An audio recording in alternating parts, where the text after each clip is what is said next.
welcome back to the channel. This video is just gonna be a sit down talk between you and me. And if you've seen the title, no, this is not a giving up video where I finally realized that money has no meaning, so I'm gonna shave my head and just move to the mountain or something.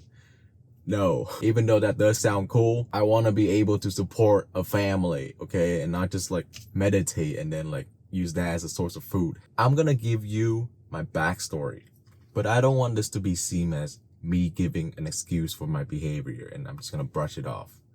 I'm gonna be giving you a reason. Now, in my opinion, the difference between a reason and an excuse is that if I was to give you an excuse right now, I'm gonna brush it off later, you know, like, oh, here's why I did X, Y, and Z.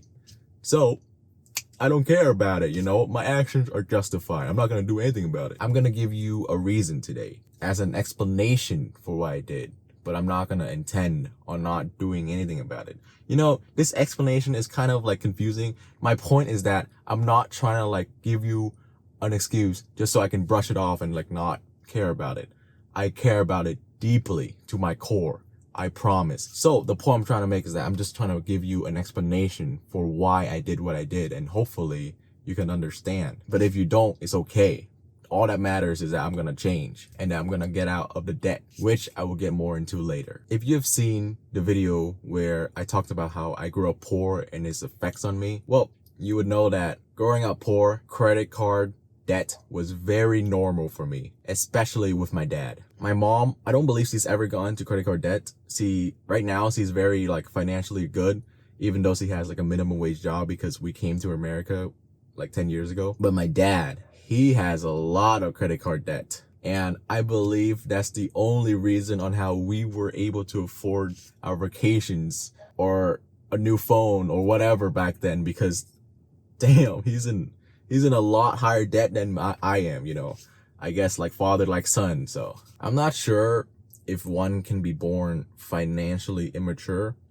You know, that sounds stupid now that it just came out of my mouth. That is not a thing. It's just the way you were raised. Now, enough of the reasoning, enough of the yapping. Let's move on. So because of the backstory, plus me being myself, when I turned 18, that was the beginning of my debt journey. And that was the first time I ever got into debt. When I turned 18, I had $1,500 in my savings throughout all the Lunar New Years, all of the leasing money we get, all of the debt money we get from our parents, from our grandparents, from our uncles, aunts. I've saved that up over like 10, 15 years. And when I was a senior in high school, I blew all of it in the second half of my senior year. My mindset at the time was that this is my last year in high school. Might as well have fun, you know? So stupid, so immature. And so I blew all of my savings. And after that, I got a job. You know, I save up a little bit. I save up 1K or whatever amount. And then this was when I became arrogant in my late 18s or mid 18s. I began to blow my money and then open up credit cards just so I can spend money, because I believe that I'm gonna make it big one day, you know? I'm gonna start a business, get rich very soon. So what is 1K to me? Like, it's nothing. Eventually when I get rich, you know, it's nothing. So I might as well just blow all of it. Doesn't matter. Open up 3 credit cards. Doesn't matter. I'm laughing at this because like, it is so stupid as funny to me. I'm mainly laughing at how cringe it is. Like, it's so arrogant. It's so childish and so stupid, you know? So that 1K I saved up, gone instantly. And at this point, I was very entitled. I believe that, you know, since I'm gonna get rich one day, I might as well not work a minimum wage job. And so I quit my minimum wage job, even when I got into debt, credit card debt. Additionally, on top of that, I was lazy. That's also why I quit the minimum wage job at the time. And so that kept happening. And then eventually I got back into a minimum wage job at Chipotle. And this is when I got myself out of that hole, out of that first debt. And I thought I learned my lesson, but nah, I got out of that debt. And then eventually my arrogance, my laziness, it took over me. my childishness, it took over me, and I just quit my job again. And then guess what? I got into more debt with no job, and eventually it built up to 7K in credit card debt. And this was in my early 19s, I believe. Early 19s to mid 19s. And this is when I discovered Caleb Hammer, and I started watching his videos. If you don't know who Caleb Hammer is, he's basically like a financial advisor, and he makes videos where he financially audits people who are in debt, people who are in need, people who are in bad financial situations. And then he yells at them, he gives them a budget, he gives them tough love, and then hopefully they improve from there.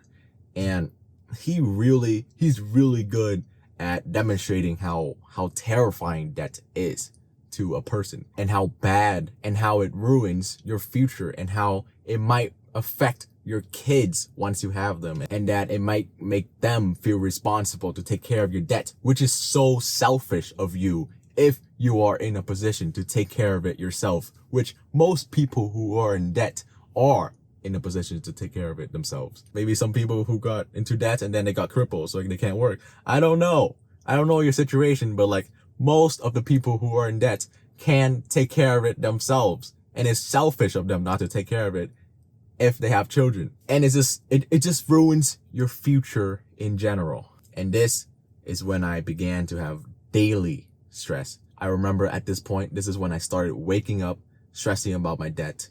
And this is when I started eating lunch, stressing about my debt, eating dinner, stressing about my debt. And then as I'm about to fall asleep, I would think about my debt, and then I fall asleep like 2 hours later because I was stressing over my debt. And yeah, debt became terrifying to me. It's like the monster in the closet, you know, except it's just 4 credit cards maxed out. You know, that sounds even more terrifying. Like imagining at night when you're about to sleep and you look over your closet and then you see 4 maxed out credit card debts. That is horrific. And on top of this, I was so terrified and I was so ashamed of myself that I would not even talk about this to my friends. And it was so hard to open up about this to people who were close to me because I was so ashamed. It was so shameful. And like, I remember I was so terrified that I would not even check my bank account because every time I check my bank account, I'll be like, damn, I'm broke as hell. And then I would just want to like take out my eyes and never look at it again, which is a problem in its own because I need to check my bank account so I can know my financial status. But I don't know. It's just a coping mechanism, I guess. But yeah, that behavior in of itself is childish because I need to know where I'm at with my money, which leads us to today, to the main question. Why am I grateful for my debt? Well, my ultimate goal later on in life is to become financially free. I put that in my channel's description. I'm not sure why I mentioned that. I'm not sure why you would care, but yeah, that is something I want to achieve really badly, really badly. I dream about it every single day. And financial freedom for me is to basically later in life, you know, when I want to get something necessary, I never have to worry about my money. I can just give it. You know, I want to have enough money in an index fund where I can just withdraw from it every single year, and then I don't have to work for it. You know, I want to earn that, and that is financial freedom to me. And that's what I want to achieve. And I would have never achieved it in my whole life if I was continuing on with my debt habit that got me into this horrible debt right now. I truly am grateful that I got into this much debt and that I realized the consequences of this much debt and that I stress over this debt. I'm grateful for my stress, daily stress, because now I know the true effects and the true negativities of the bad debt and how it would ruin my future, my kids' future. It's just selfish of me not to take care of it, especially when I'm in a position where I can take care of the debt, because now I will truly learn my lesson. And if you know me for my whole life, you will know that I never ever repeat a mistake that I've made once I've learned my lesson the hard way. And this is truly one of the biggest lesson I've ever learned in my life. So maybe this is God's plan. This is what God had in store for me, you know, because I prayed to have financial freedom later on in life. So this is the first big step that God gave me. This is the first big plan that God gave me. And I'm so grateful for this early big lesson, because especially right now, this 20K in debt is probably the lowest amount of debt that I could have gone into.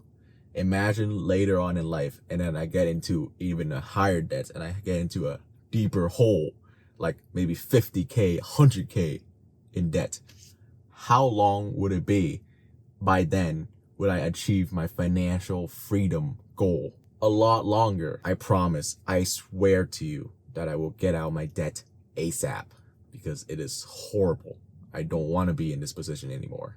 And in the future, if for some reason I get into more bad debt, not good debt, bad debt, there's a big difference. If I get into more bad debt and I don't fulfill my promise and I fall into a deeper hole, at that point, please unsubscribe from my channel, because I do not have your trust if I do that. And I would not be subscribed to somebody that I don't trust neither. Anyways, that's about it. Bye.